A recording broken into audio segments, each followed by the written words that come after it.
لو بنت رفضت حد زي سيدنا عمر هنشككها بدينها ونقول لها انتي مش عايزة الجنة؟ واحد غني كتير كتير كتير بس ما بيشتغل، والتاني فقير وبيشتغل اجير عند بياع قماش. كل وحدة تختار مين بدها الفقير ومين بدها الغني.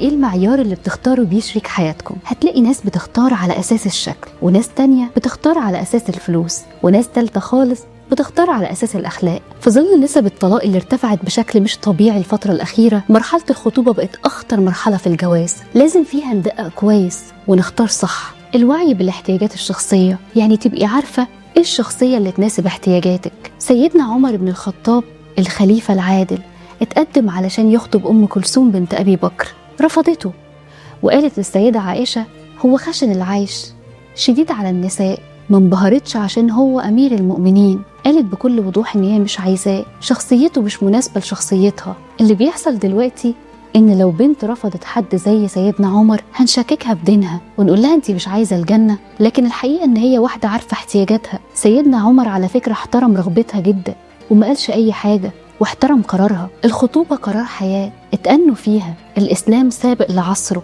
لو فهمتوا اللي النبي صلى الله عليه وسلم قاله هتعيشوا حياة سهلة وسعيدة.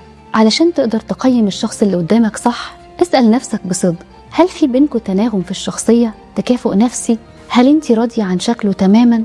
هل الشخص ده مسؤول ماليا ونفسيا؟ يعني هتبقي آمنة معاه ماليا وجسديا؟ هل أسلوب حياته وطباعه بتتناسب مع احتياجاتك الشخصية؟